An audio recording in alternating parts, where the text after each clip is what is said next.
Okay. I'm not signing nothing. Okay. I've been through the system, buddy. I know how it works. I know you have. You're Jeff. not my friend. Yes, All you're you trying to get is some stupid ass confession, and you're not gonna get one. On a seemingly regular evening in 2011, alarm bells began to sound itself in a local 7-Eleven. Reports of an armed robbery began flooding into the local police department. But upon arrival at the scene, the suspect was nowhere to be found. After expanding the search, that's when it's assumed police heard commotion in a house nearby. And without any other leads, they stormed in, discovering a known heroin addict sitting inside with a gun. Without any other evidence, they arrested the man and brought him to be interviewed.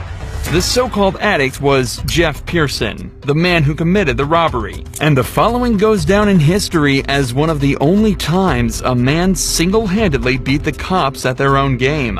All that while experiencing horrific heroin withdrawals.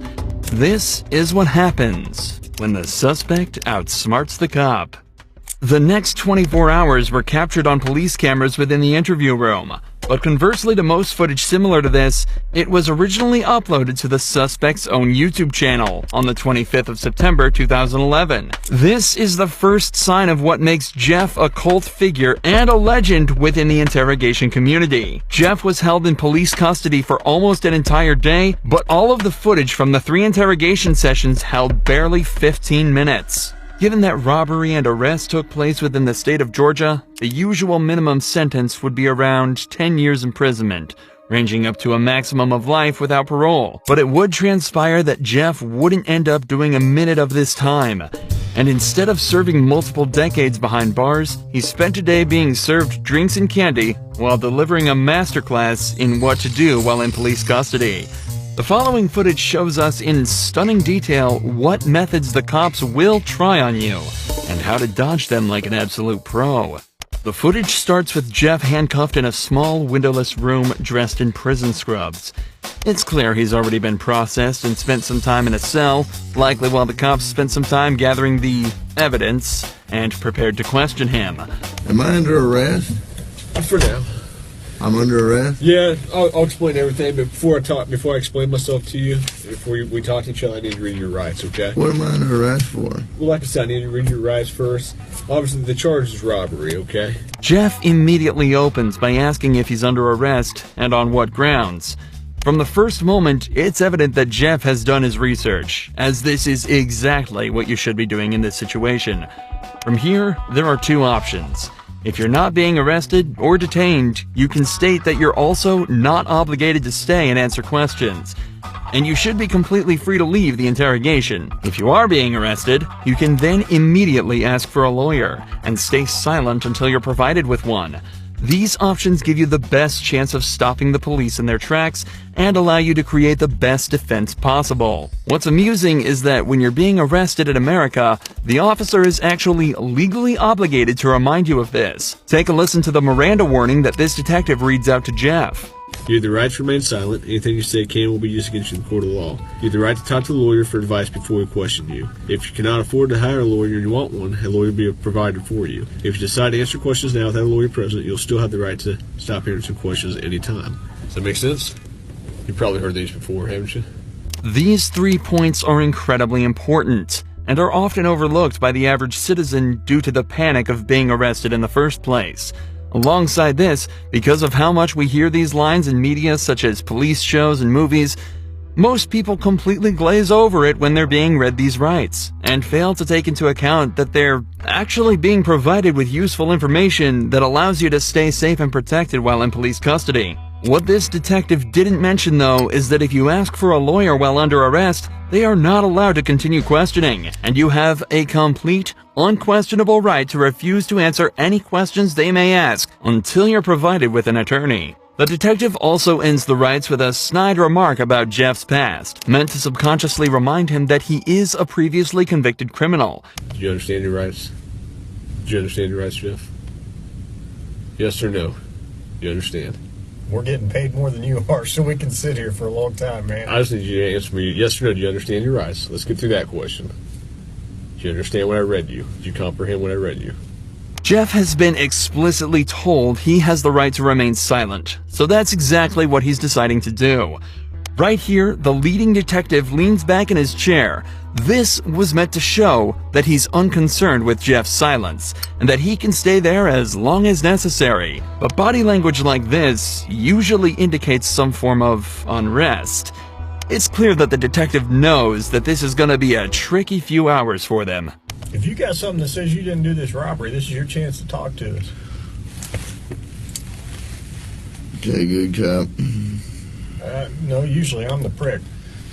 You look like the prick. I am.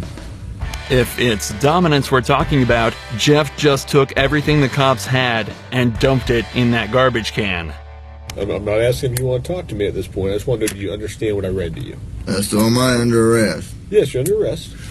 Get me back to the cell. I don't talk to you motherfuckers. Okay, we're done.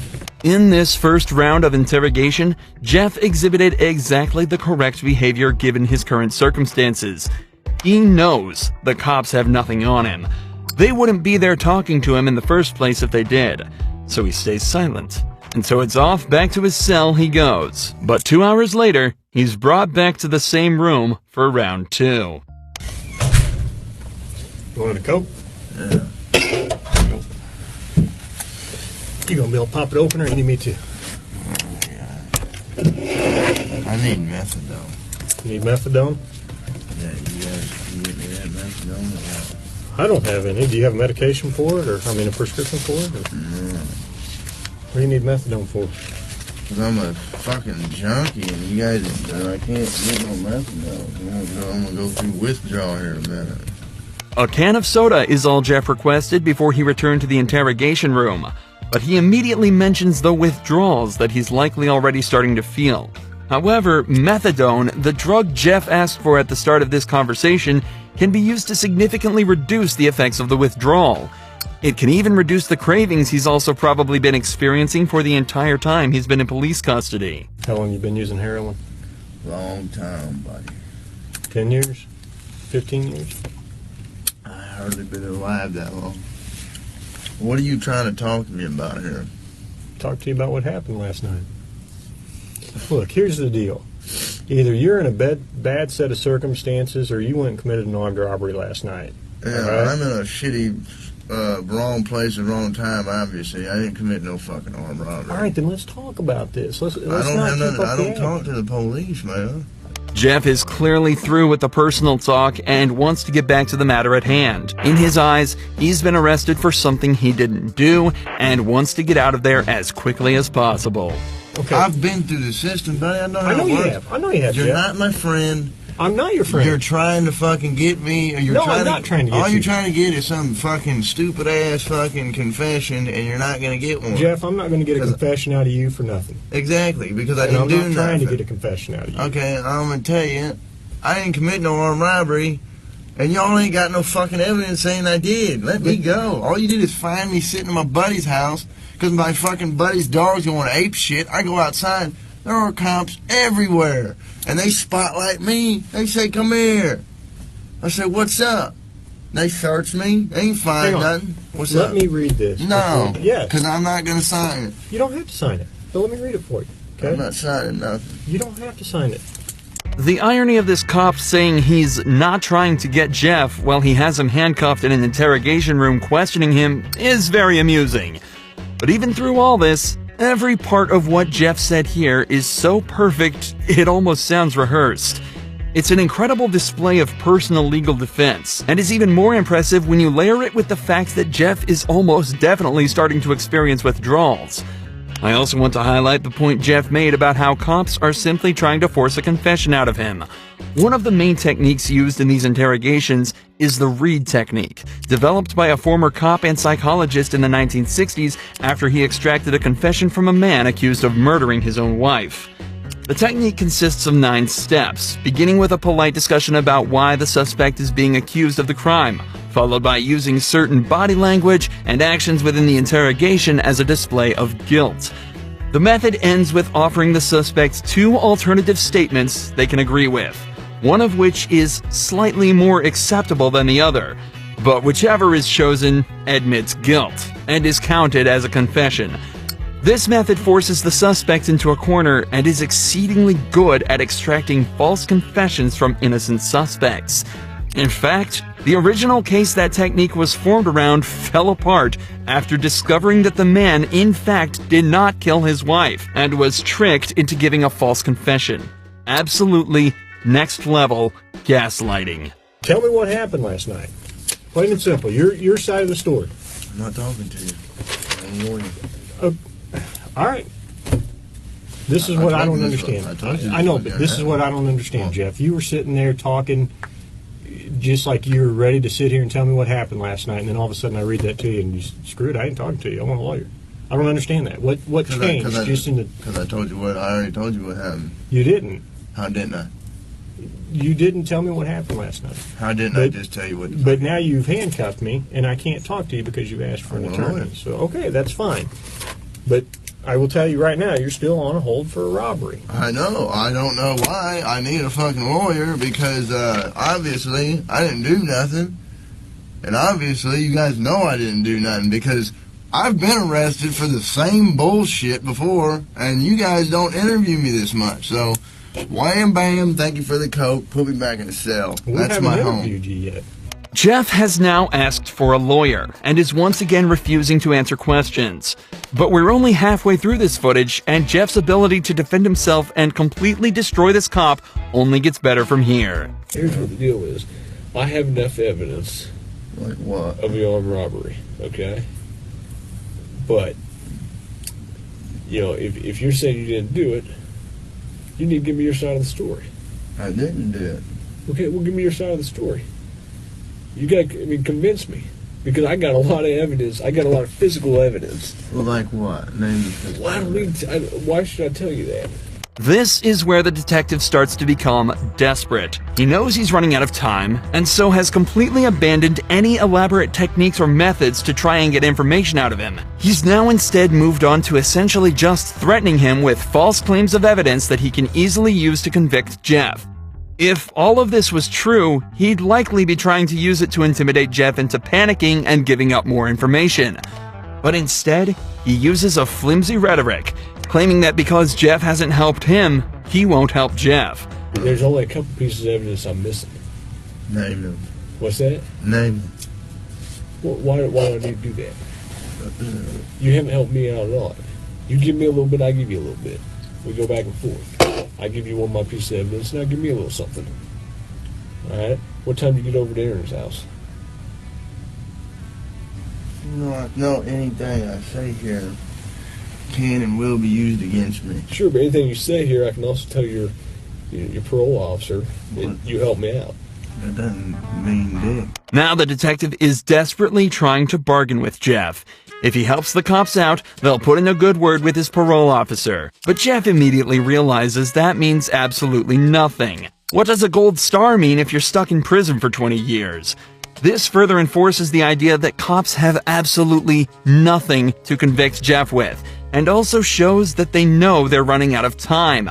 Jeff has asked for a lawyer, yet they're still sitting there questioning him, as if that's not a blatant violation of the rights that they have read to Jeff on 3 separate occasions. They know that if they don't get anything out of him soon, their time will run out, and Jeff is watching the clock closely. For the next 4 minutes of the interrogation, Jeff continues to deny and combat anything the police say to him. They bring up the gun that he was found with, continue to try and strike a deal, and even try to scare him by taunting him with what being back in prison would be like, and without any of the drugs he's grown a dependency to. But throughout all of this, Jeff stays totally stone-faced. He knows he's almost won. I'm done, man. Fuck this. I'm not even answering. All this shit that I just said is gonna be fucking written in the discovery now, right? What? You haven't said nothing. I mean, every little stupid thing that you've asked me, dude, is gonna be in the discovery. I'm not even going to do discovery. The prosecutor is. Okay. So, you halfway know the system, how things work, and you halfway don't. Am I right? I half-ass know Yeah. that the only reason I came up here is to get a fucking Coke. Okay. And I got it. But now I want a Butterfinger. But that's not going to happen for a while. What, the Butterfinger? Yeah. Why not?